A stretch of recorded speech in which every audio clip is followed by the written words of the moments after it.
how to stop caring about what others think of you.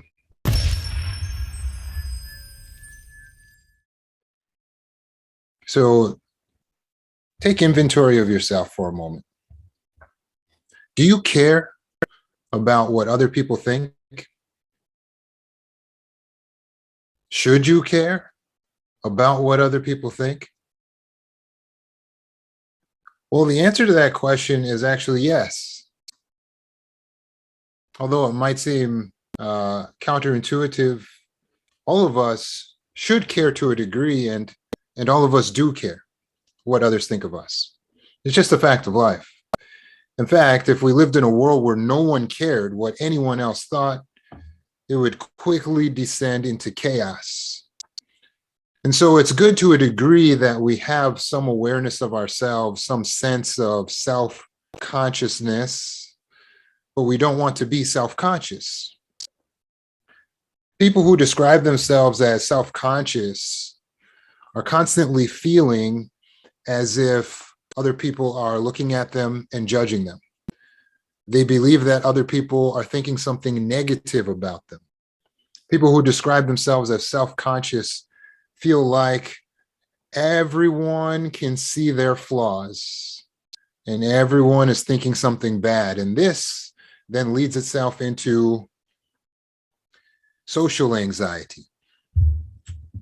And so a person who describes themselves as having social anxiety feels like they're not capable of entering into most social situations, especially with those whom they're not very close to, without being racked with pain and anxiety. It may be so serious that they don't even want to go. They may start to break out into sweats. Their heart starts pounding. They forget what they were going to say. They feel like they can't represent themselves well when they're in public around other people because they're so concerned about what all of these other people might be thinking of them. And they are so afraid that these people are thinking something negative. They're afraid that these people are judging them. So really, self-consciousness is other people consciousness. The problem with self-consciousness is that we're too concerned about what everyone else is thinking. And so it's okay for us to be concerned to a degree, as we've mentioned, but should we be overly concerned? Should there be a line or a limit to how much we care about what other people are thinking? What do you think? Should we make other people's opinions more important to us than our own? Should we make other people's feelings more important to us than our own?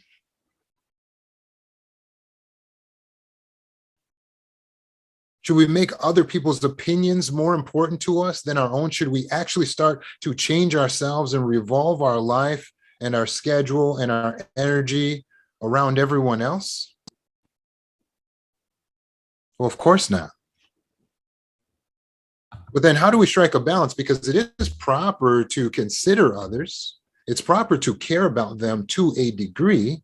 So how do we strike the balance between caring about others, but not becoming consumed by others, where we're other people conscious to other people conscious, what we call self-consciousness, or we're so worried and we're so busy thinking about what everyone else is thinking. It can have a lot of negative side effects besides just social anxiety, right? If we're worried about what everyone else is thinking, then we become very easily controlled. It weakens us, doesn't it? If we're too worried about what everyone else is thinking, then we can lose ourselves. We can become such people pleasers, such fawners, that we're so busy trying to make sure that everyone else is feeling good and thinking good about us that we don't even know how to just show up as ourselves. And then we're just wearing a mask. And if we're showing up as fake all the time and we're wearing a mask, then if someone likes us, we just brush it off and we say, yeah, they don't really like us because they don't really know us, because the only person that they're actually seeing is my mask. This isn't the real me. Because when you're a people pleaser and appeaser, you are actually a liar. All the pleasing and appeasing and the cheesing is fake, because you're doing all that with someone you don't even like. You're agreeing to decisions that you don't really support in your heart. You're saying yes when you mean no. This type of behavior was something you may have learned in childhood or in an abusive relationship. In order to survive, you learn to fawn. Fawn is one of the 4 trauma responses. By the way, if you're new to these meetings: fight, flight, freeze, and fawn. Something we do in order to survive traumatic relationships and traumatic situations. It's actually useful in an actual life or death situation. The problem is when we're locked in the trauma mindset, we're actually going through our whole life just fawning, and becoming hyper vigilant. That is, reading everyone else and trying to discern what everyone else is thinking. We become so into this that we actually lose touch with ourselves. It's like, how do you feel, Roman? I don't know. You get to the point where you can't describe your own feelings because you're so hyper conscious into other people. And some empaths get to the point where they say, you know what, as an empath, I think I have superpowers because I think I can read what other people are feeling and I can read what they are thinking. But for all the skills that you develop in hypervigilance, it's not utilizing it in the right way when you're allowing your perception of what everyone else is thinking to control you. So how do we break free from this? How do we break out of caring about what other people think?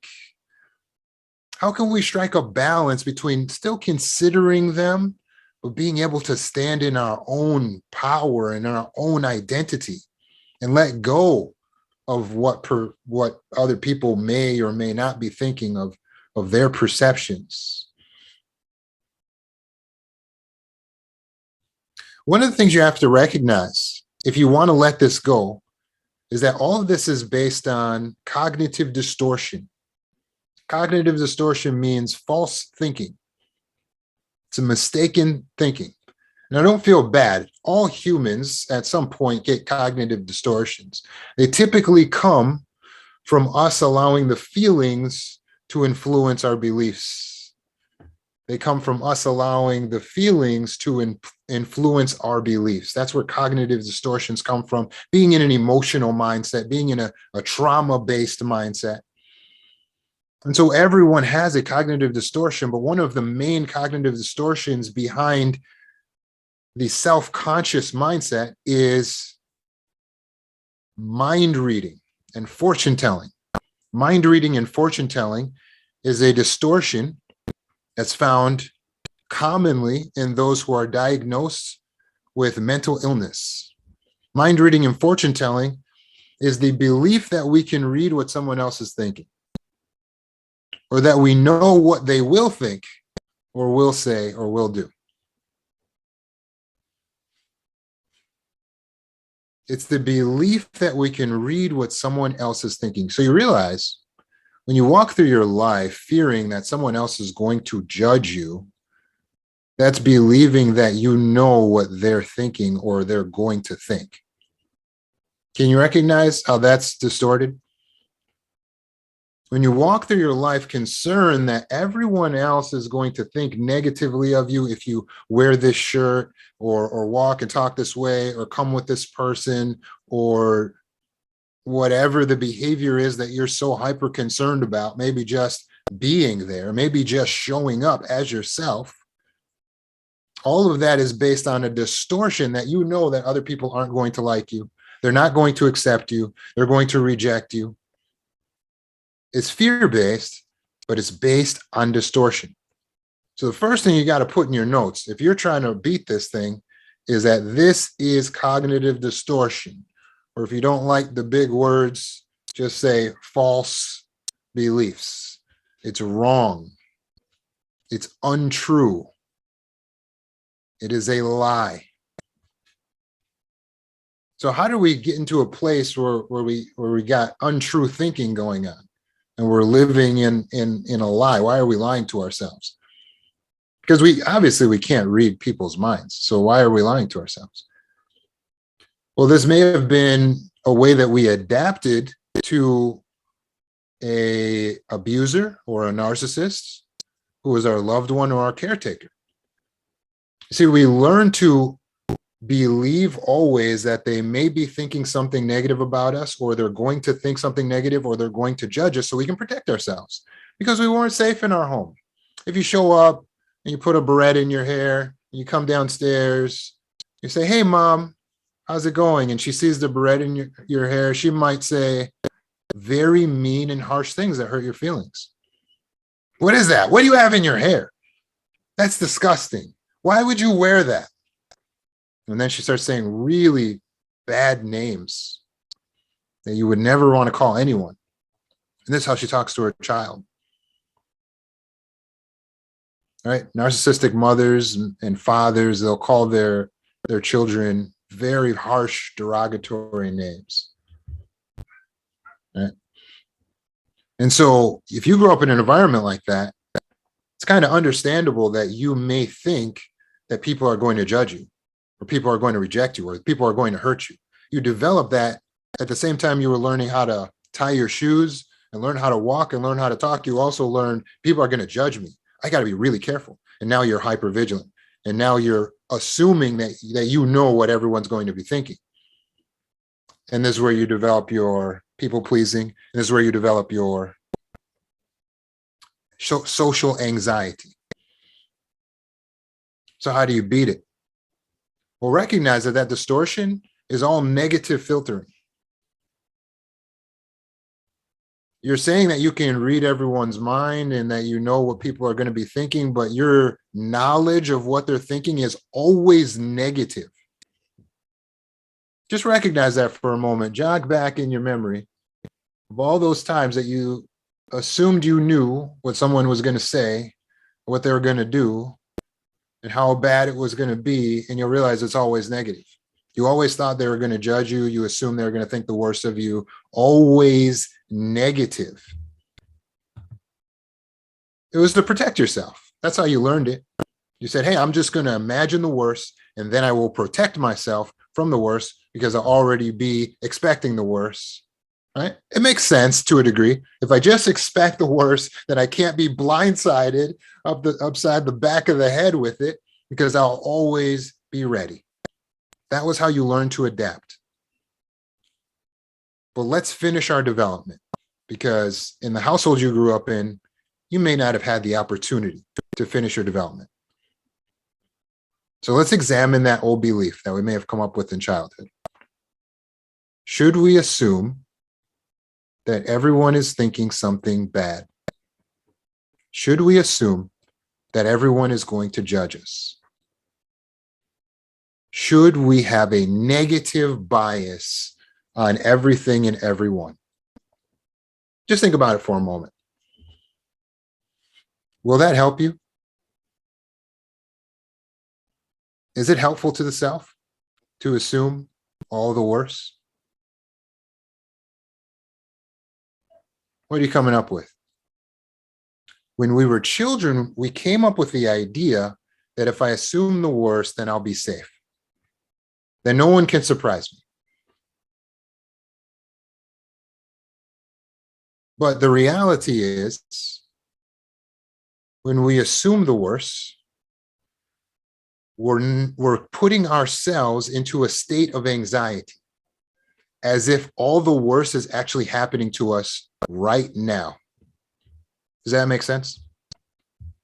If you assume the worst, you're putting yourself into, because the subconscious mind doesn't know what's reality and what is just your thoughts. So it always just gives you the chemicals for whatever you're perceiving. So if I have a party this evening and I say, "Oh my gosh, if I go to this party, everyone's going to think I am so ugly.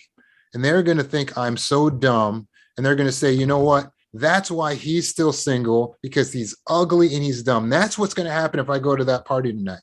Now, as I'm thinking this, what happens inside my body? I receive a nice toxic release of cortisol directly into the bloodstream. Why does that happen? Because my subconscious mind, which is in charge of my emotions, says, hey, I got to protect this guy and make sure he understands something really bad is happening right now. Everyone is thinking he's ugly and everyone is judging him. And so it dumps the chemicals into my system. And then what do I feel? Oh my God, I feel awful. Oh my God, I think I'm having a panic attack. Oh my God, I think I'm having a panic attack. Why am I having a panic attack? Because the party tonight, I just can't do this. I just can't do this. And then what happens? I don't go to the party and I end up maybe in the hospital or laying on the ground of my apartment or in the bed. And then if I have a spouse or a loved one, they're like trying to calm me down, or I got to start popping some pills, or I got to do something, right? Drink or turn on the television or start spending a bunch of money and going shopping.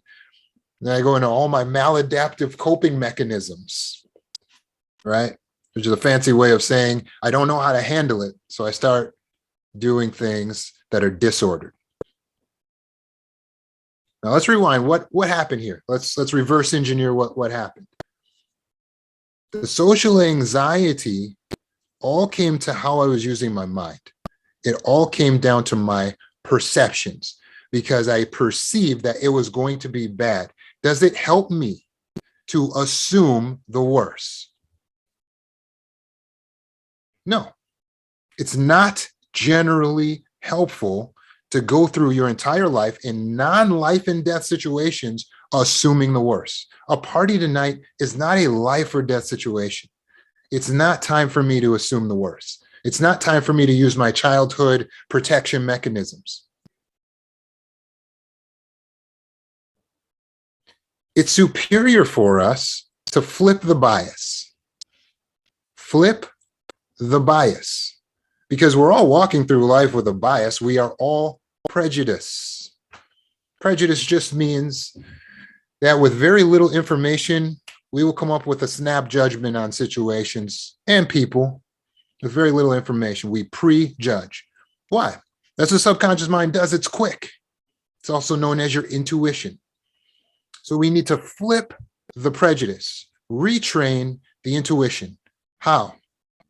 Instead of it's going to protect me to be negative, flip it to it's going to protect me to be positive. Does it actually keep you safe to be more positive?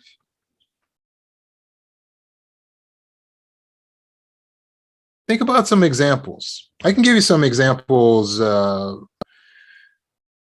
in my life of how it's helped me. You see, because when I walk into a room full of people, when I went to school, and I went to an all-white school, there's about 5 black kids in the class, right? And so I go into the all-white school. I don't walk in with a negative bias, assuming everyone there dislikes me because of my skin color. Because if I do that, what will happen? Isn't it true that our thoughts tend to create our reality? Do you remember that cycle I showed you the other day? We got a couple of new people here. Let me pull that up. Our thoughts tend to create our reality. So if I go in with the perception and the thinking that everyone's going to dislike me, then how will I act? Well, I'll start acting dislikable. I'm not going to be nice. I'm sure not going to smile if I think everyone's going to dislike me. So I'm going to act dislikable. And then how are people going to feel about me? Well, they're going to be like, I don't like him. He's not nice. He doesn't smile. And then what will my perception be then when I see that everyone really doesn't like me? And I'll say, see, I knew it. These people here don't like black people. I knew it. I knew it. I hate these people. and I'll have an even worse feeling and an even worse perception. And then how will that make me feel inside? And then how will I act? And then what will my reality be? And then how will that reinforce my perception? See how it just kind of goes around in a cycle there? If you're looking at our graph, it starts with the thought, the idea, the belief, and that turns into your action. Everything in green here we can control. We can control the thoughts, we can control the beliefs, we can control our actions. But then what happens is it starts to impact our reality. Now our reality starts to change as a result of how we're acting. And then as our reality changes, then our perception is impacted as well. And then as our perception changes, then our feelings will change. Is this making sense? It's to my advantage to walk in the room and assume everyone here is so happy to see me and they all think I'm great. Why is that to my advantage? Well, guess how I will act if I choose the thoughts, everyone here will probably love me. And I walk into the room with those thoughts. How will my reality be changed? Well, look at how my actions will be. Everyone here will like me. Everyone here will like me. Well, I'm going to smile now. And I'm going to be kind to other people. Why? Because I chose the beliefs that everyone will like me. Now, in either scenarios, do I really know what people are thinking? No. This is all here. I'm controlling my perceptions, which then controls my action. So now I'm acting kind and I'm being gregarious and I'm reaching out. And then what becomes the reality? The kids say, I like that guy. And then all the kids, as they start to like me, what becomes my reinforced perception? Man, everybody here is really nice. Everyone here is really nice. And so I learned the benefit, the safety really comes from walking in with a positivity bias. You walk in with the positivity bias and you actually control the cortisol so that you're not having the bad feelings. So then you don't act in a negative way, so that you create more often a positive reality, right? And I've run into a lot of situations that were terribly unfair. And I could have taken the unfair situations that may have even been racially motivated. I could have taken those situations and said, well, you know what? I'm going to develop a bitterness because of these negative situations. But if I do that, then how will I feel? And if I feel like that, then how will I act? And if I act like that, then how will others respond to me? So it's not that those of us who take a positivity mindset don't ever experience injustice. It's just that we don't let it change us. And so when I was running down the street in my all-white neighborhood, Shorewood, Wisconsin, shout out to Shorewood Police Department, they came and pulled me over for running down the street. Now I was just running out to my car. And they said, hey, buddy, where are you going? And they pulled me over, stopped me for running. I said, to my car. It was parked down the street. Like there's not a lot of parking in the neighborhood. They said, well, it's looking kind of suspicious. You know, we wanted to check in, see what was going on. So at that moment, I mean, I can become combative and bitter and say, well, why did you stop me? Or what is this all about? And I can get angry, right? But what reality will that create for me? It certainly won't make me more safe. But if I instead assume the best and say, these officers probably just trying to do their job. Maybe they're not doing it perfectly, but I can appreciate that this neighborhood is quite well policed.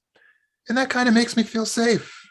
See, when I flip it to a positivity bias, instead of going down a rabbit hole, what happens to my mood? What happens to my state? What happens to the way I act? Well, I'm calm. And when they see that I'm calm and collected, this becomes a non-issue. and they just drive away. And I get my stuff out of my car, and then I run back to my house. Right? And I've had situation after situation like this. I was telling these stories to someone in the group here just the other day. Like one time, I had a squeegee holster on my belt because I cleaned windows for a living, and I was just waiting outside my apartment because I had forgotten my key. I was just waiting for my wife to come home and let me in. Same neighborhood, and the people saw me outside, and I guess they called the police and told them there was a man outside with a gun. And so the police showed up. I was inside my apartment by the time they got there. They showed up. They said, "We got a complaint. There's a man with a gun." And I'm like, "What are you talking?" But they saw the holster was on me. I said, "Oh, it's a squeegee holster. It's for the things that clean the windows." And the police laughed. But why did they laugh? Well, probably because I didn't come out combative and angry with a negativity bias. What? Why? How? If I come out like that, what happens? It doesn't keep me safe. I'll tell you that. But with a positivity bias, I'm able to stay calm, and they're able to go on their merry way. One time, I was actually being assaulted by someone, and so I called the police to come and keep me safe. The police showed up to the scene. I was the only Black man there, and they ended up arresting me when I called the police. They arrested me.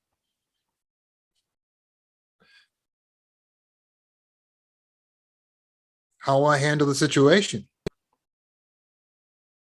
Will it be to develop a negativity mindset? I control my thinking, and I control my behavior. So by remaining calm and keeping a positivity mindset,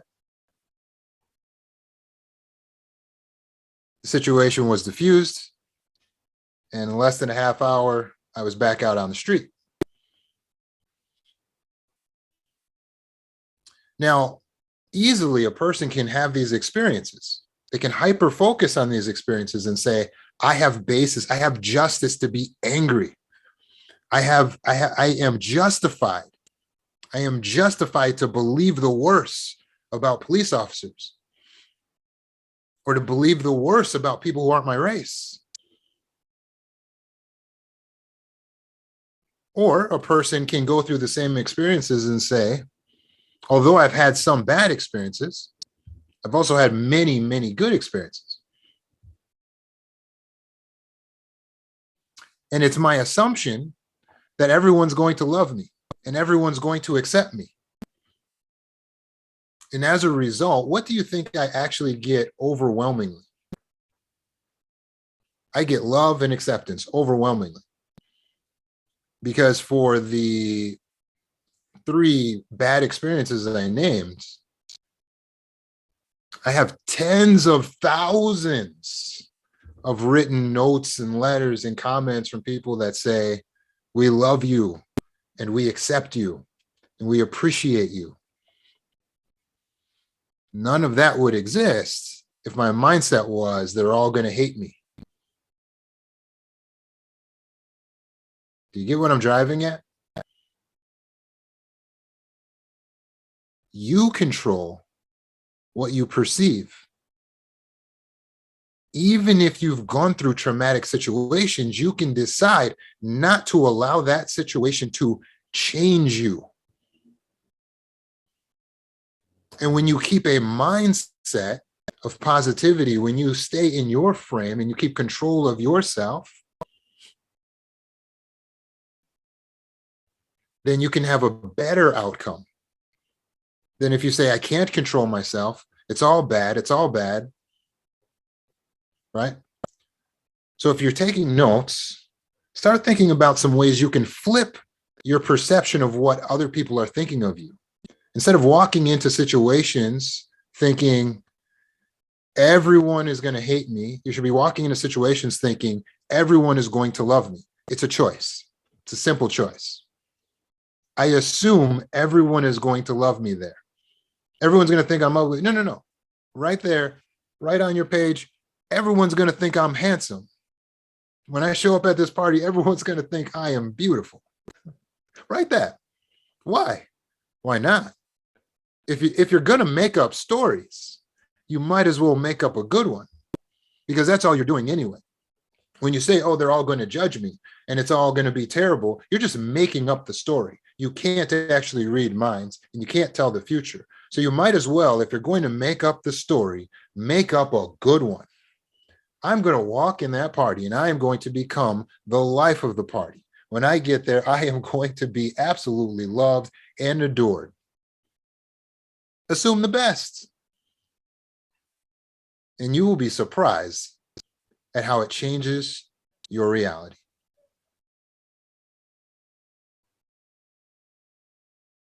Does this really work? Let me show you a video of where they did an experiment to see if they could change people's mindsets based on what those people thought other people thought of them and how it affected their life. A moment ago, we made this volunteer believe she sunk a pair of blindfolded free throws, when earlier, with no blindfold, she missed 10 in a row. How will she do her second time at the line, now that she thinks she nailed those blindfolded buckets?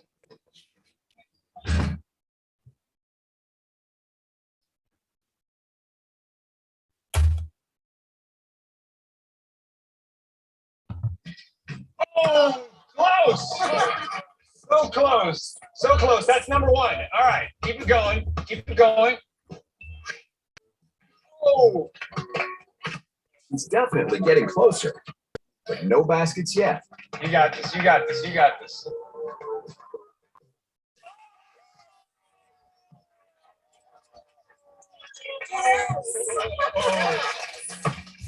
Oh, you.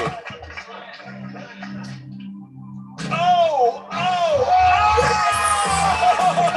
oh! Wow. By making her think she sank those blindfolded shots, and by cheering and giving her positive reinforcement, it's almost like we hacked her self-confidence and got her to believe more in her natural abilities. In fact, out of 10 shots this time around, she ended up making 4. Quite an improvement. But what if one of our volunteers was already good at basketball? Whoa, this guy's got game. He made a whopping 9 shots from the line. Think there's anything we could do to make him worse? Okay. Let's have you take 1 shot. All right? You think you can do it, guys? All right, Josh, let's give it a shot. 3, 2, 1.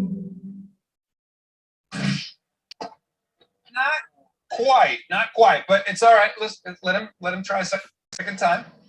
It's a tough one. All right. Wow. Let's give it a shot, Josh.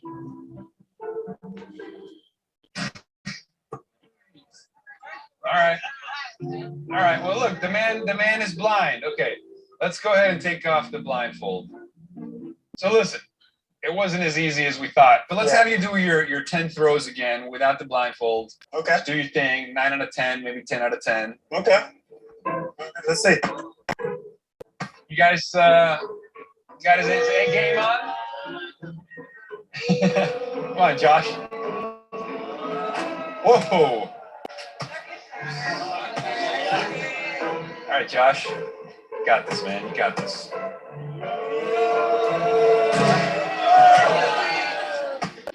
All right, that's 2.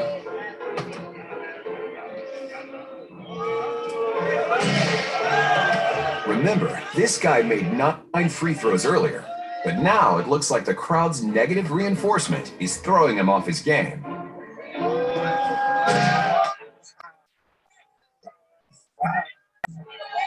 On here, we have the 2 participants, and one participant is able to make a couple baskets, but she's not really good, right? But when they gave her positive reinforcement, she believed that she was making shots while she was blindfolded, and she believed that this crowd was behind her. Suddenly, she's able to make more baskets, right? Whereas they took a person who could play basketball, who had skills, and suddenly, when they made him believe the crowd was not with him and the crowd disapproved and that he missed the shots while he was blindfolded, he became a worse basketball player. Just like that, just that simple. How did she gain skill in 5 minutes and he lost skill in only 5 minutes? How is that possible? You can't become good at basketball in just 5 minutes. And you can't suddenly become bad in just 5 minutes. How is it possible? They were able to get into these people's minds. They were able to hack their subconscious because of their predisposition to care what others thought. And so the woman felt like she was a better basketball player because other people were cheering her on. It changed her perception of herself, which then in turn changed actual reality, because when she believed she was better, then she actually could play better. Whereas the man was a good basketball player, he actually started to believe he was not good. By what? Because of the feedback he was getting from other people. What does this show? It's not that they actually gained or lost skill. It was all mental. Remember, it's not really how the people felt that changed them. It's how they felt the people felt. Pay attention to that. It's not how the people felt.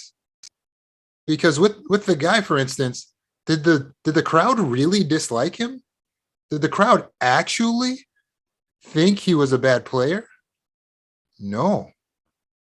He thought the crowd disliked him. He thought the crowd thought he was a bad player.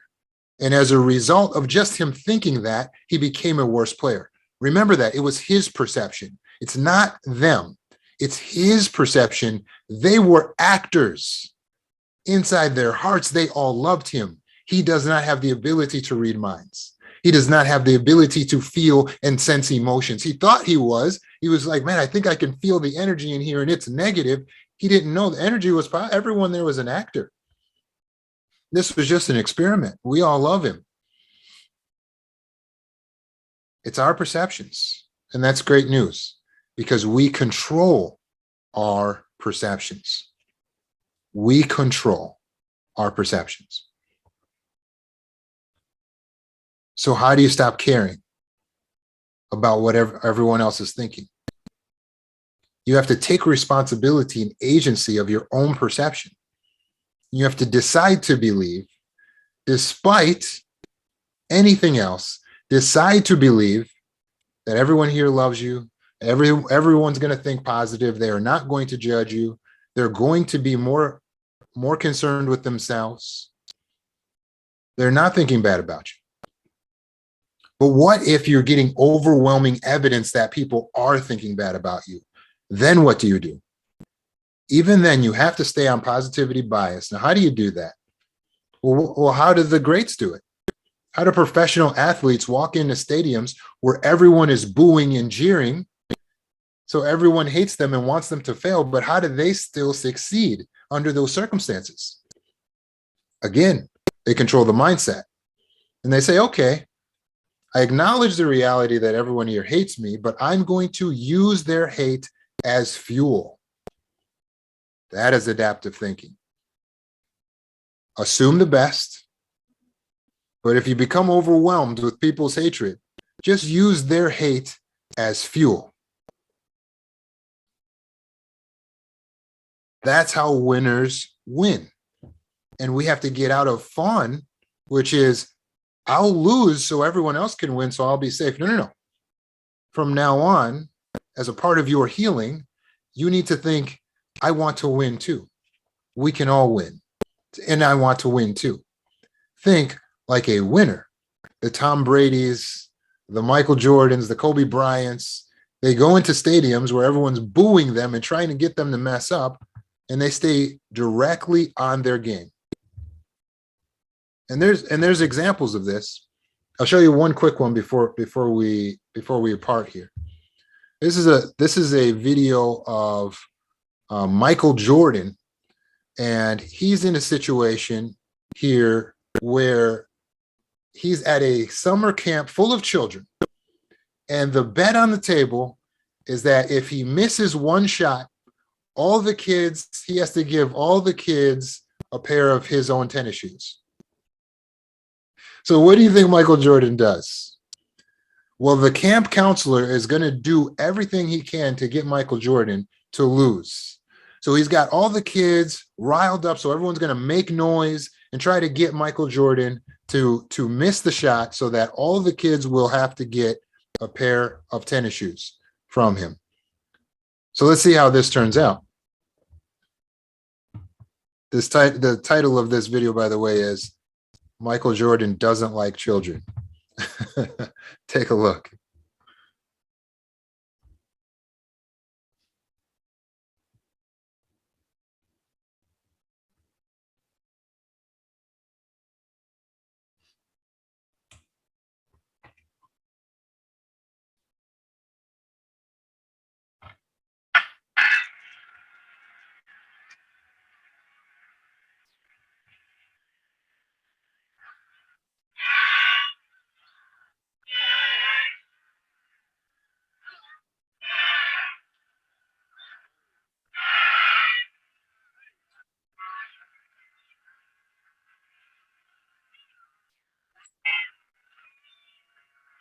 So if you had any trouble seeing the video, it was a montage of Michael Jordan making shot after shot after shot. How and why? His mindset is, I'm still going to win. Even if everyone wants me to lose and everyone is cheering against me and they're booing me and they're jeering me, I still am going to focus and I'm going to win. Crowds of people booing him is something Michael Jordan has already spent 20 years training to be over. So no matter what people are thinking, he recognizes that doesn't need to get in the way of his objective and his purpose. That is mind control. So I urge you, develop a savage level mind control of yourself, not of other people's. Don't try to manage their perceptions of you. Focus on managing your perception and focusing on what you're doing, your purpose, so that no matter what, whether they're for you and you're assuming that they're for you, or they're actually against you and you're using their hate as fuel, you're positioning yourself to win.